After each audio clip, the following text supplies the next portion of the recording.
नमस्कार, मैं हूँ सुशील शंकर। आप मेरे साथ देख रहे हैं metro today live. Metro today live में आज हमारे साथ जो आए हुए हैं पैनल पे, वो हैं दंडी स्वामी जी। दंडी स्वामी जी, ब्रह्मदत्तपुरी जी जो जुड़े हुए हैं हमारे साथ, जुड़ते हैं प्रयागराज से डायरेक्ट। और दंडी स्वामी जी संत महंत प्रकोष्ठ के महाअध्यक्ष भी हैं, प्लस गौ गीता गंगा रक्षा मंच के संरक्षक भी हैं। स्वामी जी, आपका बहुत बहुत स्वागत है मेट्रो टुडे लाइव में। कोटि कोटि प्रणाम आपको। जय जय जय जय जय दूसरे जय। हमारे साथ जुड़े आपकी हुए भी हैं एडवोकेट। मेट्रो टुडे चैनल को बहुत बहुत धन्यवाद। दूसरे हमारे साथ जुड़े हुए हैं एडवोकेट ब्रजेश जी। एडवोकेट ब्रजेश जी जयपुर से हैं और हाईकोर्ट के वकील हैं। हाईकोर्ट में वकील है, प्लस ये एक सामाजिक कार्यकर्ता है, प्लस एक्स सोल्जर मैन है। तो एक्स सोल्जर मैन होने के कारण इन्होंने बहुत ज्यादा लड़ाइयां भी लड़ी हैं और बहुत ज्यादा ये बॉर्डर्स पे भी रहे हैं। ब्रजेश जी, आपका बहुत बहुत स्वागत है मेट्रो टुडे लाइव में जी। और जय हिंद। ब्रजेश जी, आज जैसे आप जानते हैं 15 अगस्त की पूर्व संध्या पे हम आपको आमंत्रित कर रहे हैं 78 स्वतंत्रता दिवस मनाने के लिए। और स्वतंत्रता दिवस का इतिहास क्या है, ये हमसे ज्यादा आप लोग जानते हैं। ये स्वतंत्रता दिवस मनाया क्यों जाता है? 1947 में ये लड़ाई हुई थी और ब्रिटिश रूल्स को यहाँ से हम लोगों ने भारत को आजाद कराया था।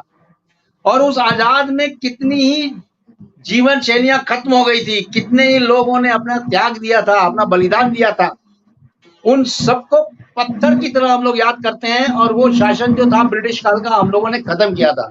तो 15 अगस्त 1947 इतने लंबे संघर्ष के बाद हमारे पास मिला, हासिल किया, जिसमें बलिदानों की कतार लगी हुई है। तो मैं सबसे पहले शुरू करना चाहता हूं आपसे ब्रजेश जी। आप बताइए, सन 1947 में जब हमें आजादी मिली थी, उस समय और आज के समय में कितना अंतर है 15 अगस्त में? जी, धन्यवाद। प्रणाम चैनल पर प्रणाम और समस्त दर्शकों को पुनः प्रणाम है। 1947 में जब हमारा देश स्वतंत्र हुआ 15 अगस्त को, तो इसके लिए जो सर्वप्रथम हमारे पूर्व प्रथम प्रधानमंत्री स्वर्गीय पंडित जवाहरलाल नेहरू जी, उन्होंने उसको जो तिरंगा फहराया था। लेकिन उससे पहले क्या हुआ, कितनी लोगों ने बलिदान दिए, लोगों ने क्या क्या अत्याचार सहे, कितनी कुर्बानियां दी और किन किन यातनाओं से वो गुजरे, उसमें काला पानी, उनके लिए फांसी की सजा, उनके लिए और भी बर्बर तब उनसे। ब्रजेश जी, आपकी आवाज नहीं आ रही है, प्लीज अपना ऑडियो चेक करें आप। मैं चेक करता हूँ, स्टूडियो आप भी अपना ऑडियो चेक करें। मेरी आवाज आ रही है अभी? आ रही है। तो स्वामी जी, जी ब्रजेश जी, आवाज नहीं आ रही आपकी। आपका माइक म्यूट हो गया है। प्रॉब्लम है ब्रजेश जी, आपका माइक म्यूट हो गया। माइक सही करें, तब तक मैं। मेरा माइक सही है, आप आवाज नहीं आ रही है।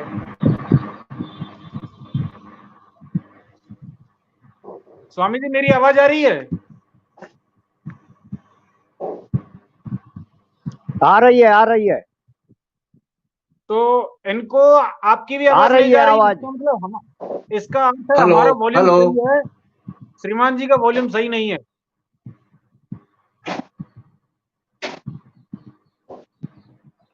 बोले तो जैसा कि जिन्होंने और हम उनको श्रद्धा पूर्वक नमन करते हैं। जी जी, ये कहना चाहता हूँ कि स्वतंत्रता तो मिली, पर एक उसके साथ साथ हमें बहुत बड़ी पीड़ा भी मिली। बहुत बड़ी पीड़ा ये मिली कि 14 अगस्त को हमसे एक हमारा छोटा भाई बिछड़ गया। पाकिस्तान के रूप में एक नया देश बना और नए देश के लिए क्या क्या हुआ उस समय पर, इतनी मात्रा, इतने दंगे फसाद हुए कि उसमें भी लाखों लोगों की जानें गई, लाखों लोग जो है बेघर हुए। कई लाख लोग बेचारे, उनको ये नहीं पता कि वो कहाँ जाएंगे, कल क्या होगा, कैसा होगा आने वाला कल। ऐसा हुआ, लाखों लोगों के साथ ऐसा हुआ कि पत्नी ट्रेन में बैठ गई, पति वहीं छूट गया, बेचारे वहीं पर, पता नहीं चला कहाँ गए दोनों। ऐसा हुआ कि बच्चे ट्रेन में बैठ गए पाकिस्तान से, लेकिन माता पिता वहीं छूट गए, माता पिता बैठ गए लेकिन बच्चे छूट गए। जो रह गए वो बेचारे वहीं पर ही रह गए, उनका क्या हुआ कैसे हुआ भगवान को पता। तो ये जो स्वतंत्रता आज मिली थी हमको, ये बहुत बड़ी विभीषिका लेकर आई थी, बहुत बड़ी त्रासदी लेकर आई थी, बहुत बड़ा संकट लेके आई थी हमारे लिए ये स्वतंत्रता। ये 15 अगस्त को मिला हमको, लेकिन 15 अगस्त एक काला 14 अगस्त भी लेकर आया था। उस काले 14 अगस्त को इसीलिए भारत सरकार आज जो है विभाजन विभीषिका दिवस के रूप में मनाया जाता है। भारत विभीषिका स्मृति दिवस के रूप में आज हम मनाते हैं और उन श्रद्धा सुमन उनको भी अर्पित करते हैं जिन्होंने इस स्वतंत्रता के लिए अपने घरवार को जो है न्यौछावर कर दिया। उन्हें पता नहीं चला कितने लोग लापता हो गए, कितने लोगों का क्या हुआ, कत्लेआम हुआ, गाड़ियां जलाई गई, घर जलाए, ट्रेनों में जो है लोगों की लाशें बिछा दी गई थी। ऐसा जो आता है इंटरव्यू, जो बचे हुए हैं बेचारे जिनकी उम्र आज 90-95 साल है, वो बताते हैं कि ट्रकों में भर भर कर लाशें आती थी डेली की, ट्रकों में भर भर कर लाशें। तो हम एक केवल एक कल्पना कर सकते हैं उस बीभत्स दृश्य की, उस हॉरिफिक डे की, कि क्या हुआ होगा उस समय पर, हमारे जो पूर्वज थे उनके ऊपर क्या बीती होगी, अपना घर वार छोड़कर। उन्हें ये नहीं पता किसी के पास कपड़े थे नहीं थे, जैसे थे वैसे के वैसे ही छोड़कर भाग गए। तो आज जो हम 14 अगस्त को जो हम देख रहे हैं, इस 14 अगस्त को हम ऑब्जर्व कर रहे हैं विभाजन विभीषिका स्मृति दिवस के तौर पर। अर्थात जो विभाजन हुआ तो बहुत बड़ा दुखद घड़ी थी, बहुत ही हमारे लिए एक भयावह समय था, और इतिहास में ये जाना जाएगा कि स्वतंत्रता तो मिली, लेकिन कितनी कुर्बानी देने के बाद भी हमको चैन नहीं मिला। और वही कारण है कि आज भी हमारा जो जे.एंड.के एरिया है, जहां पाकिस्तान से हमारी सीमा लगती है, वहां पर आज भी अमन नहीं है। स्वतंत्रता के 77-78 वर्ष व्यतीत होने के उपरांत भी वहां पर आज माहौल शांत नहीं है, वातावरण वहां पर शांत नहीं है। आज भी कई ऐसे आतताई, कई ऐसे आतंकवादी होते हैं, कई ऐसी गलत मानसिकता वाले लोग होते हैं जो उन घावों को आज भी हरा करते हैं, रह घावों को कुरेदते हैं कि यस क्या हुआ था, कैसे हुआ था। अरे भाई, जो हुआ सो हुआ। आज हम जो है क्या आगे नहीं बढ़ सकते, लेकिन नहीं, कुछ लोग ऐसे होते हैं। तो और दूसरा, हमारे लिए जो ये 14 अगस्त ऐसी जो त्रासदी लेके आई थी, इस 14 अगस्त को भी हमें याद रखना चाहिए इतिहास में। इस 14 अगस्त का भी बहुत बड़ा एक महत्व है, वो हमें याद दिलाते रहिए हमारी आने वाली पीढ़ियों को कि जब हमारा 15 अगस्त आया था तो उससे पहले 14 अगस्त तक भी हमने यात्रा की थी, और वो यात्रा बहुत बड़ी त्रासदी से कम नहीं थी, बहुत बड़ी विभीषिका से कम नहीं थी। इसलिए आज हम 14 अगस्त को इस रूप में ऑब्जर्व करते हैं। अब रही बात अपनी कल हमारा 15 अगस्त आने वाला है, सुबह अभी ज्यादा समय नहीं है, उसमें 12 बजे के बाद में 15 अगस्त प्रारंभ हो जाएगा, और हम जो एक नई वर्षगांठ मनाएंगे, हमारे एक स्वतंत्रता के नए वर्ष में हम प्रवेश करेंगे। और उसके लिए जो हमने किया और जो हम प्रतिवर्ष कर रहे हैं, और जो हम भारतवासियों के लिए हम क्या क्या करेंगे आगे के लिए, ये सब हमारे सोचने का चीजें होता है। जी, तो मैं यही कहना चाहूंगा कि जो ये स्वतंत्रता मिली है उसमें इतना बड़ी बहुत हर्ष का उल्लास के विषय है, लेकिन हमें ये भी नहीं भूलना चाहिए कि जो पाया उसका हमें घमंड नहीं करना, लेकिन जो खोया उसका ज्ञान अवश्य करना है। हमने क्या क्या खोया। जी, हमारे साथ जुड़ चुके हैं कल्याण जी, भी जुड़ चुके हैं। कल्याण जी कांग्रेस के प्रवक्ता है, स्पोक्स पर्सन है, जयपुर से मंडल अध्यक्ष भी हैं कांग्रेस के सांगानेर से। कल्याण जी, आपका बहुत बहुत स्वागत है। धन्यवाद sir, thank you sir. Swami ji, मैं आपसे ये पूछना चाहता हूँ, क्या 15 अगस्त जो है हमारा, उसकी पूर्व संध्या पे हम लोग आज डिस्कशन कर रहे हैं, यह चल रहा है हमारा एक परिचर्चा। तो 15 अगस्त जो हमें मिली थी, स्वतंत्रता मिली थी 1947 में, और जैसे बता रहे 14 अगस्त को एक डिवीजन साइड सा हुआ था। जी। तो मैं आपसे ये पूछना चाहता हूँ स्वामी जी, क्या 15 अगस्त जो था 1947 को हमें मिली थी, उस 15 अगस्त में 1947 में और आज के 1947 में 1924 में, सॉरी, कितना अंतर है 15 अगस्त मनाने में, 15 अगस्त की खुशियों में और 15 अगस्त को बांटने की खुशियों में? स्वामी जी।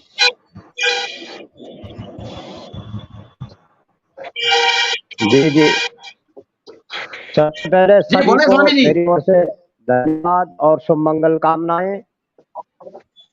15 अगस्त आवाज आ रही है हमारी? हाँ आ रही है हमारी, बोलिए। आवाज आ रही है? आ रही है, बोलिए बोलिए। जी, 15 अगस्त मनाते हैं और इसको भी एक प्रसन्नता और हर्ष उल्लास और खुशी का वो माना जाता है। जैसे कोई त्योहार पर त्योहार मनाता है उसी तरह प्रसन्नता का दिन होता है। पर हमें तो ये लगता है कि इसमें बहुत बड़ी पहले अंग्रेजों के काम थी। अब आपको बताएं, जो गहराइयां होती है वो जनता आम पब्लिक नहीं जानती इन बातों को। जी ये गहराई ये थी कि अंग्रेजों के, जब अंग्रेज यहाँ आए उन्होंने बहुराष्ट्र कंपनियां जो है यहाँ भारत में खोली और अपनी कंपनियां जब यहाँ में कंपनियों का जाल बिछाया तो कुछ सख्ताई वो ज्यादा रखते थे अंग्रेज। अंग्रेज जो है कानून के बहुत मजबूत थे। अंग्रेज जो थे कानून बहुत मजबूत था, उनका सख्त था। तो थोड़ा भारत को ये लगा था कि इनकी जो कड़ाई है ये हमारे लिए अच्छा नहीं है। तो अभी अंग्रेजों के समय के जो बनी हुई रोडें हैं, अंग्रेजों के समय के जो बने हुए जो ट्रेनों की जो लाइनें हैं, अंग्रेजों के समय की बनी हुई जो बिल्डिंग भवन है वो आज ज्यों के त्यों मजबूत है। आप लोग ध्यान देना मेरी बातों में प्रभु। ये जो है आज भी मजबूत है। और वर्तमान की जो सरकार है, आजादी का मतलब ये है भ्रष्टाचार, रिश्वतखोरी और देश के अंदर जो है 2 नंबर का काम करना, बुकाई करना, और जो है दूसरा क्या है तो लोगों के साथ इस तरह की रंगदारियां करना, दलाली करना। उससे इन चीजों के लिए तो आजादी मिल गई है। और इससे पहले जब मुसलमान और हिंदू दोनों ने लड़ाई लड़ी, लेकिन भीतर घात हुआ है, भीतर से नहीं बताया गया कि हम चाल चलने जा रहे हैं। इन लोगों ने क्या करा, लड़ाइयां हिंदुओं ने लड़ी, अंग्रेजों को उन्होंने भगाया तो ये साथ में बोला हम भी साथ में। मैं हिंदू मुस्लिम नहीं कर रहा हूँ, जो हकीकत है वो बयां कर रहा हूँ। और जी बोले। फिर इनके मन में ये था कि फिर तुरंत हम अलग टुकड़, इनकी गुप्त बैठक होती थी अंडरग्राउंड। ये बैठक होती थी कि जब ये अंग्रेज चले जाएंगे इनको भगा देंगे, तुम्हें अलग टुकड़ा दिया जाएगा और तुमको जो है यहाँ तुमको हिस्सा अलग दे देंगे। तो इस तरह की सलाह मशवरा हुआ। ये ओपन नहीं है, ये बातें ओपन नहीं है, ये अनुभव है हमारा। जी। और फिर वो उसके बाद इन्होंने तुरंत देश के टुकड़े करने की साजिश रची। और वह क्या कि हिंदू, इन्होंने एक वहां भी जो है बड़ा भेदभाव का काम करा। जितने हिंदू थे मार मार के काट के ट्रेन में ठुस ठुस के करके भेजे गए। और बीच बीच में चेकिंग कर रहे थे इनके लोग कि कोई हिंदू तो नहीं बैठा है अभी ट्रेन में, जिंदा तो नहीं है। अगर मुसलमान था तो छोड़ देते थे और हिंदू को देख के पहचान से ट्रेन भेजते थे वहां। और हिंदू है तो वहीं मार देते थे, रास्ते में काट देते थे। कल्याण जी आप बताएं, 1947 की जो हुई थी, आजादी मिली थी हमें, और उस समय की आजादी और आज की आजादी में कितना डिफरेंस है?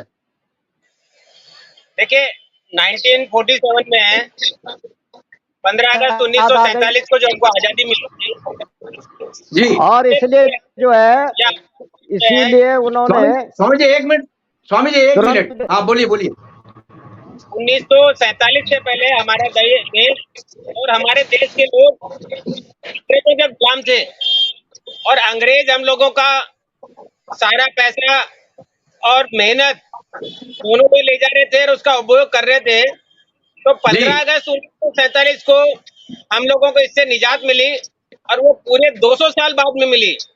200 साल अंग्रेजों ने हमारे पे राज किया और वो यही पॉलिसी अपनाते थे, डिवाइड एंड रूल वाली पॉलिसी, जो आज की सरकारें भी अपना रही है।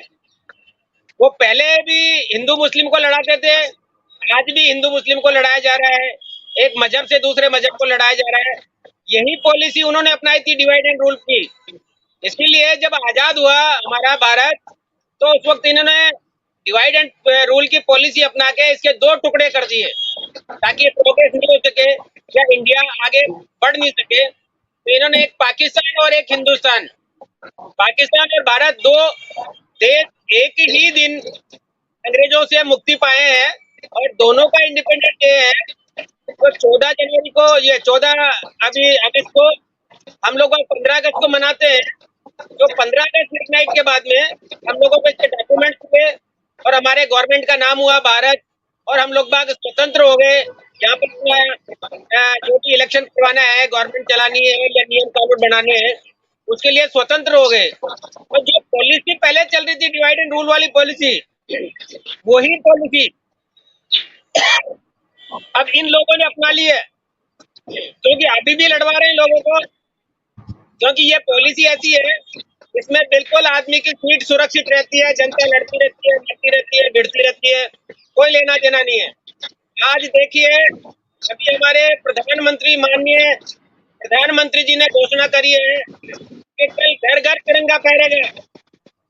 घर घर तिरंगा फहराना बहुत खुशी की बात है, गर्व की बात है, मगर इसका दूसरा पहलू नहीं देख रहे कि घर घर तिरंगे का अपमान होगा। तिरंगे का एक प्रोटोकॉल होता है कि उसको संध्या के वक्त, सूर्यास्त के वक्त भाई इज्जत उसको उतार के लपेट के समेट के रखना पड़ता है, कोई नहीं करता। तो ये लोग इस तरह के हैं कि लोगों को जोड़ने के लिए, अपनी पार्टी में मिलाने के लिए, वोट के खातिर घर घर तिरंगा जुड़ेगा, घर घर तिरंगा लहराएंगे, घर घर तिरंगा बांटेंगे, ये तो कह दिया। अगर इन्होंने किसी को ये नहीं बताया कि आप इसको शाम को लपेट के समेट के बाइज्जत और बच्चे के लगा के इसको रखोगे, ये तो होती है देशभक्ति। तो हमारे संविधान में भी है और बहुत अच्छी तरह से हमारे एडवोकेट साहब जानते हैं कि संविधान में एक तिरंगे के लिए, राष्ट्रीय ध्वज के लिए क्या नियम है, क्या कानून है। तो ये जो एक पॉलिसी जो अपनाई जा रही है डिवाइड एंड रूल वाली पॉलिसी, तो जोड़ने के लिए तो सब अपने आप करते हैं कि आपने पहला किया तो घर घर बांट को तिरंगे। अब कहते हैं कि साहब तिरंगे से रोजगार मिल गया। अरे भाई तिरंगे से रोजगार मिल गया कितने दिन के लिए, और तिरंगे की कितनी बेइज्जती हो रही है, कितना उसका अपमान हो रहा है, रोड पे पड़ा है, कानून में आ रहा है। अलग हो जाएगा सर, विषयांतर हो जाएंगे। मैं बहुत देर से कहना चाहता था कल्याण जी, जी हम टॉपिक पर रहे सर। डिवाइड एंड रूल ये शब्द गलत है, क्योंकि मैं आपके लिए बता दूं, ऐसा नहीं है कि 1947 में देश बटा था। बीजेपी के टाइम पे कोई देश नहीं बटा, कांग्रेस के टाइम पे 1800, आप देखिए सर अफगानिस्तान, उस टाइम पे कोई आरएसएस नहीं था, कोई बीजेपी नहीं थी। 1947 में कोई बीजेपी नहीं थी सर। 1971 में बांग्लादेश बना तब भी बीजेपी नहीं थी, वो आपसे सत्ता में। तो डिवाइड एंड रूल वाली बात जो बात है ना सर, इसके लिए छोड़ देते हैं सर। सर मैं इसके लिए बात तो ऑब्जेक्ट, मेरा सर स्ट्रॉन्ग ऑब्जेक्ट के लिए सन 1881 में पहली बार जनगणना हुई थी। उस समय पर कितने हिंदू थे, कितने मुसलमान थे अफगानिस्तान, पाकिस्तान और बांग्लादेश को मिला के। आज 2011 के सेंसस के हिसाब से अफगानिस्तान, पाकिस्तान, बांग्लादेश और भारत को मिला के कितने मुसलमान है। डिवाइड एंड रूल कहाँ हुआ, कैसे हुआ, बताइए सर। 1833 में नॉर्थ ईस्ट एरिया को जो है उसके लिए ILP के माध्यम से अंडरलाइन परमिट नाम का तो रूल चला दिया, वो आज भी चल रहा है सर। 1947 के बाद में वो रूल अभी भी अमेंड नहीं हुआ। तो डिवाइड एंड रूल वाली जो बात है ना सर, वो सर अगर कानून के साथ हो, कागज के साथ तो मैं मानूंगा, नहीं तो मैं नहीं मान सकता। ये डिवाइड एंड रूल किसने किया इस बात के लिए सर, इस बात के लिए अगर प्रूफ लेके आइए सर, आप सर देखिए डिवाइड एंड रूल चल रहा है। नहीं तो मैं बताता हूँ सर प्रूफ कब हुआ था, एक प्रूफ आपकी डेट में सर, और अगर है तो आप केस करिए सर। आपने case Kalyan ji divide and rule तो नहीं चल रहा है अभी। कल्याण जी, ब्रजेश जी बिल्कुल सही कह रहे हैं सर। अगर है तो प्रूफ दीजिए सर, बताइए मेरे को। आप एक बात बताइए, हिंदू मुस्लिम को कहाँ एक भी लड़ रहा है तो बताइए आप, एक भी केस बता दीजिए आप, और वो केस है तो आप लगवाइए। डिवाइड एंड रूल अपने आप में एक अपराध है तो आप करवाइए। जैसे अरविंद केजरीवाल के खिलाफ करवाई थी ना, FIR करवाई थी अरविंद केजरीवाल के खिलाफ, कांग्रेस ने करवाई थी। वो कांग्रेस की देन है कि अरविंद केजरीवाल आज जेल में है। तो ऐसे अरविंद केजरीवाल जैसे नेताओं को लाइए जेल में। तो डिवाइड एंड रूल वाली बात है ही नहीं सर। आप मुझे बता दीजिए 1881 के जन्म में देख लीजिए। ब्रजेश जी कुछ बोल रहे हैं, इनको बोलने दीजिए, 1 मिनट इनको बोलने दीजिए। हाँ बोले कल्याण जी, बोले। ये सारी कांग्रेस के देन मानते हैं तो क्या राष्ट्र, ये नहीं बोल रहा हूँ देन है, मैं ये नहीं बोल रहा हूँ सर देन है। कांग्रेस किसने कह दिया? कांग्रेस की देन नहीं कह रहे, वो कह रहे हैं डिवाइड एंड रूल नहीं चल रहा है अभी। वो समय अलग बिल्कुल था। चल रहा है सर, आज जो समय है बिल्कुल सर, चल रहा है। जो कांग्रेस ने बनाई थी आधारशिला संविधान में उस समय पे, उसी को हम फॉलो कर रहे हैं सर। और हम थैंकफुल हैं कांग्रेस पार्टी के, हम थैंकफुल हैं। 1885 में कांग्रेस बनी थी, ये वो ह्यूम के, और उस समय जब भाई नेहरू जी जैसे हमारे जो बहुत बड़े नेता हुआ करते थे, दिसंबर सन 1885 में कांग्रेस बनी थी। We are thankful. हमने एक ऑर्गेनाइजेशन की बनी थी पूरे भारत देश में, जिसके कारण 1947 तक हम पहुंच पाए थे, देश को इकट्ठा करने में कामयाब हुए।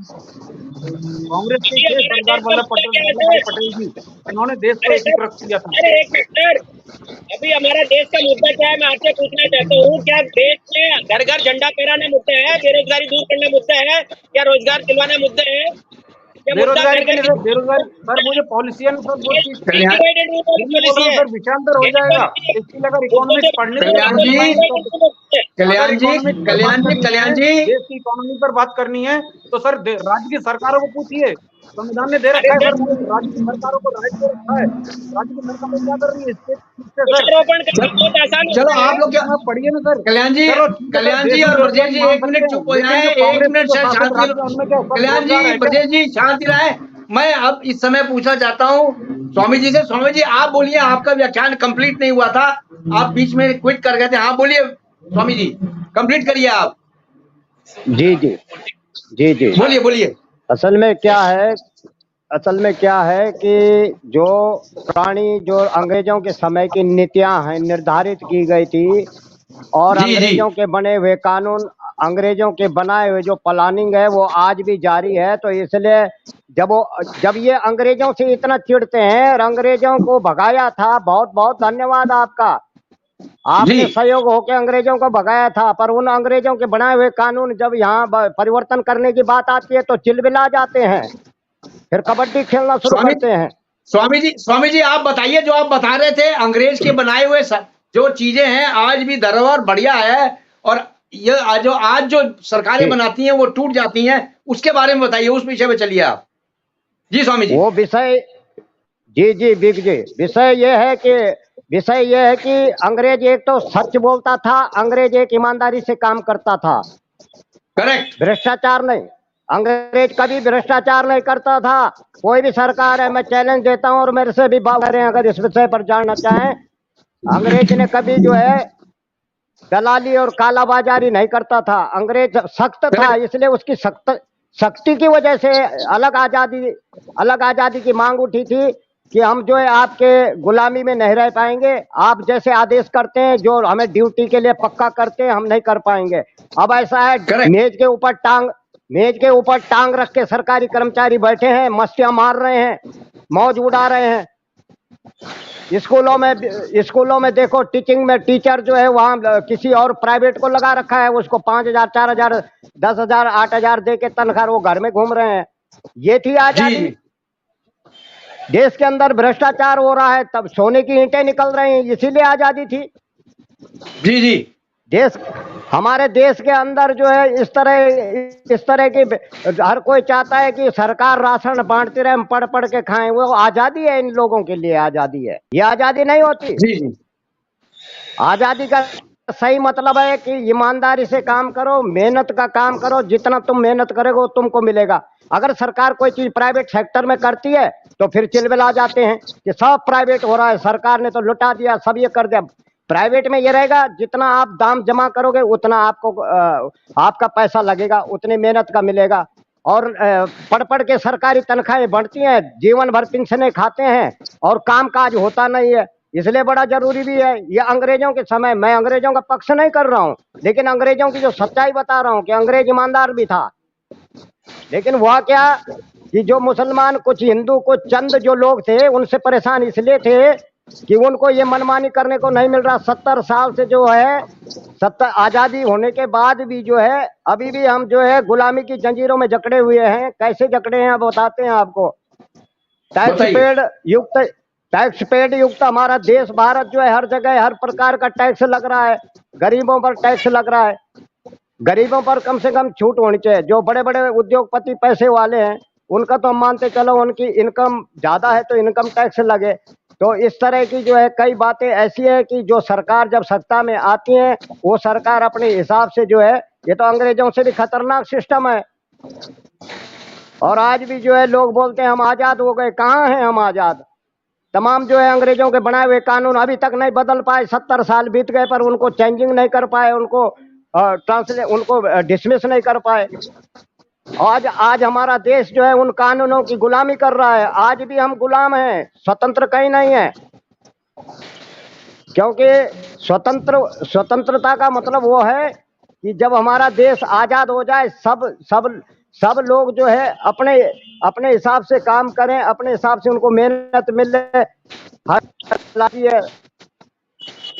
जो है दलाल होते हैं, बिचौलिए होते हैं, वो बेचारा बिचौलियों से पीड़ित होता है, दलाल उसको सता रहे हैं, वसूली कर रहे हैं उससे, कितना दुखी है वो। ये तो अंग्रेजों से भी ज्यादा उत्पीड़न है। क्या यही स्वतंत्रता है?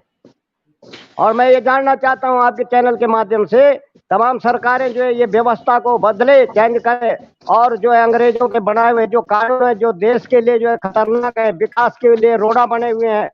और देश आजाद होने के बाद इन्होंने आजादी इसलिए मांगी कि तमाम भारत की जमीन जो है वक्फ बोर्ड के नाम से कब्जा करो। यही आजादी है कि भारत देश को जो है टुकड़े टुकड़े कर दो, इसलिए आजादी है। आजादी का मतलब तो यह है कि जो हमारी भूभाग, जो हमारी जगह है वो सुरक्षित रहे, उसकी सेफ्टी हो, ऐसा कानून बने। हमारे देश का जो है टुकड़े टुकड़े करने वालों पर लगाम और नकेल कसी जाए। जी जी, ये बातें जो है।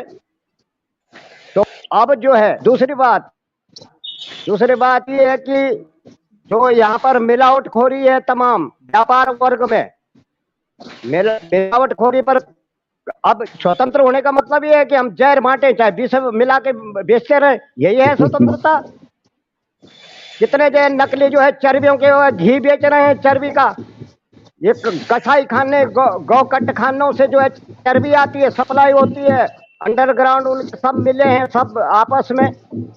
और उसका उसका बता रहे पेवर लिख रहे हैं बाहर दुकान के आगे, पेवर देसी घी। जब पेवर देसी घी है, लिखने की जरूरत क्या है?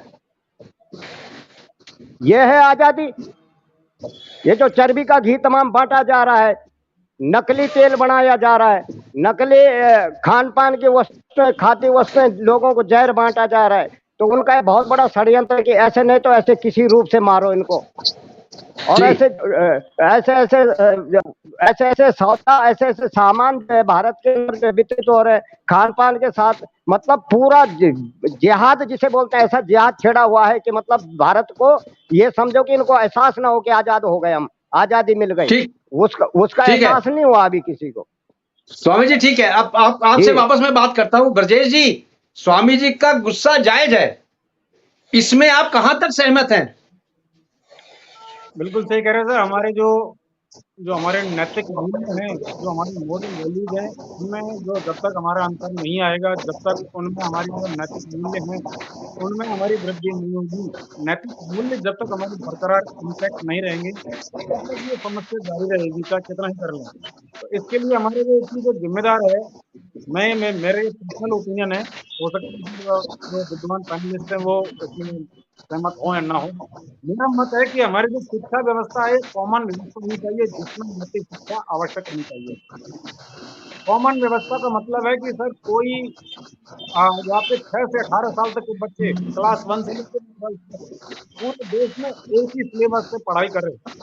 अपनी भाषा अलग अलग हो सकती है, 8वीं अनुसूची में जो लिखी हुई भाषाएं हैं 22 भाषाएं, 22 की 22 भाषाओं में करो, कोई आपत्ति नहीं है, परंतु सिलेबस एक जैसा होना चाहिए ताकि सबके अंदर एक जैसी भावना हो, बंधुत्व की भावना हो, एकता की भावना हो, राष्ट्रीय की जो अखंडता की भावना हो, एक जैसी एक समान भावना होनी चाहिए। तो ये बात के लिए मेरा इसमें मत है कि समान शिक्षा का हमें संकल्प लेना चाहिए और इसके लिए हमें आगे कैसे कदम बढ़ाना है इस पर हमें विचार करना चाहिए।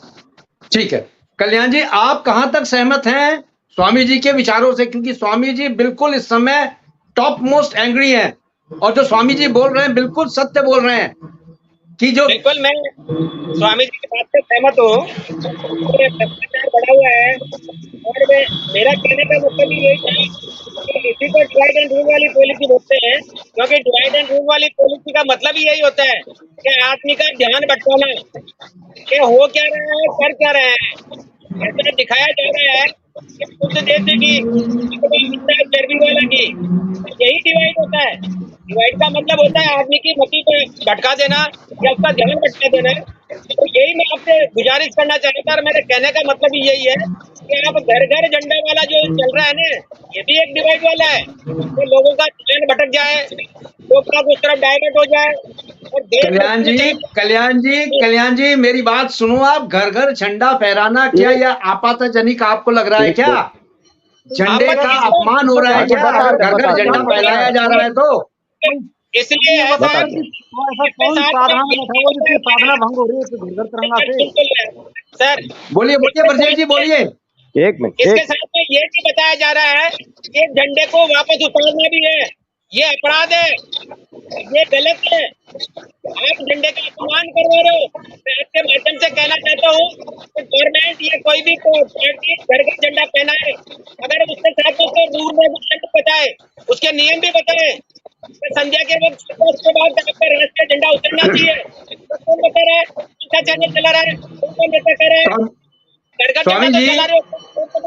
स्वामी जी जो कल्याण जी कह रहे हैं उससे आप सहमत हैं क्या?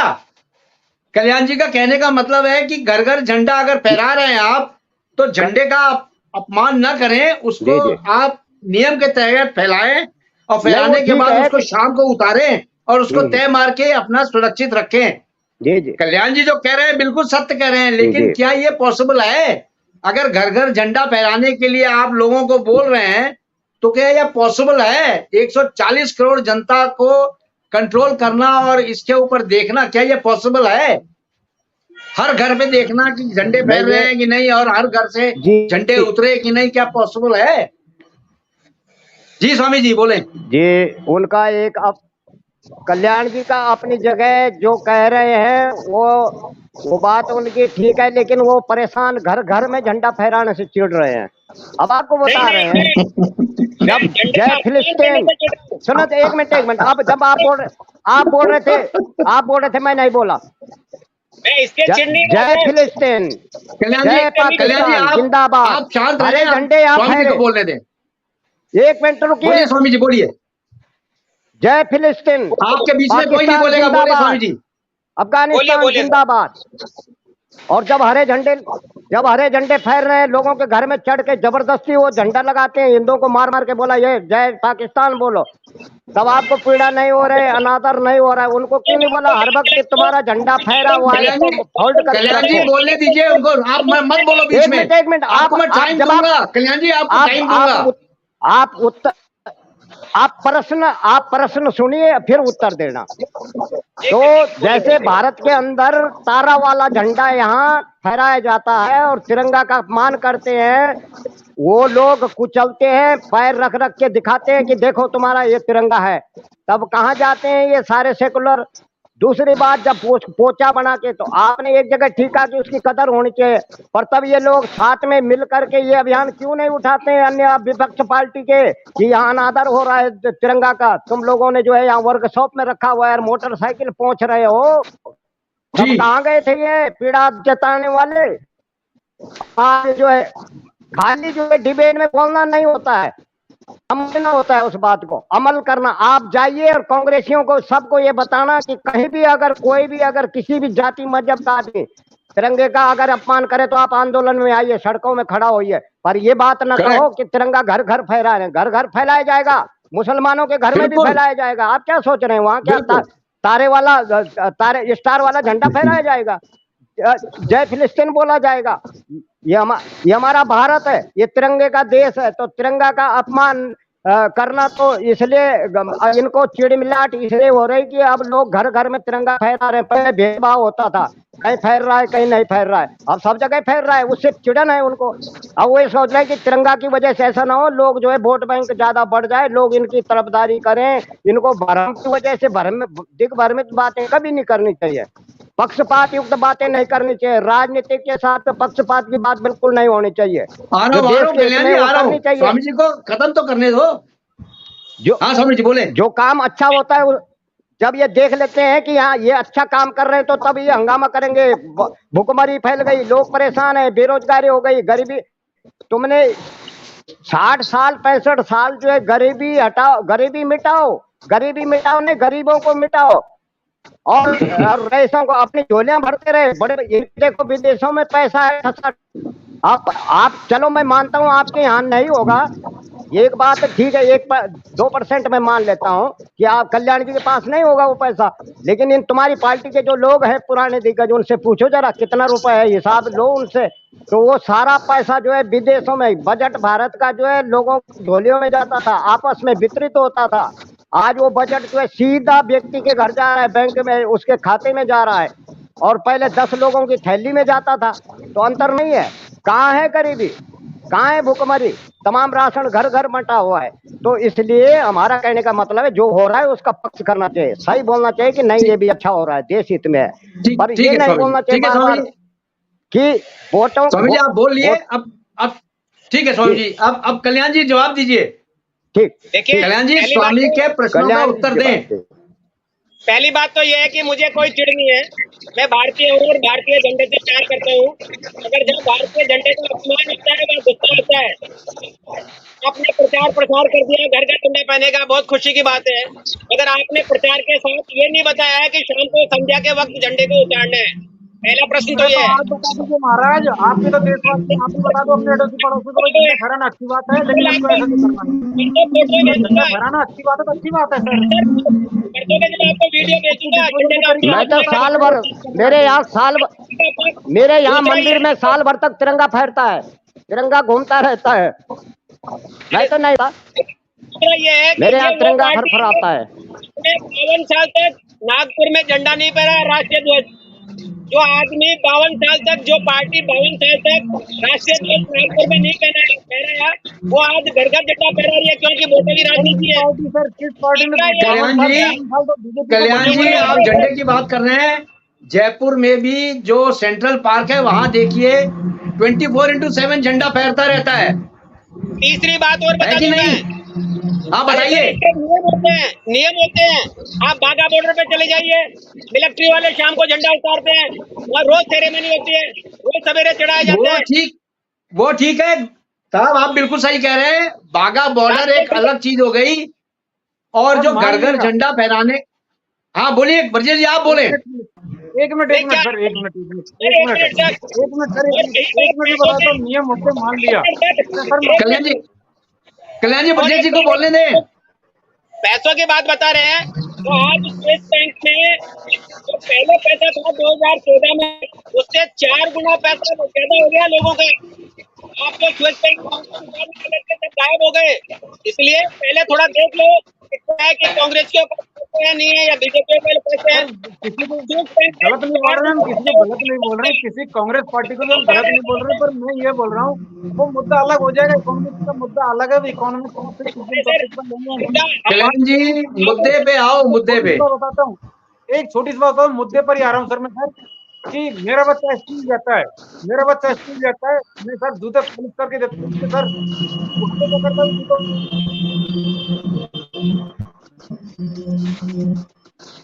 हाँ कल्याण जी बोले आप, लगता है उनका वीडियो खत्म। हाँ बोलिए कल्याण जी। ये कहना चाह रहा था कि मैं आपको कल 15 अगस्त है, 15 अगस्त के बाद में 16 अगस्त को मैं आपको ऐसे वीडियो दिखाऊंगा जिसमें ये कि झंडे का अपमान होता है। क्या वो सही है?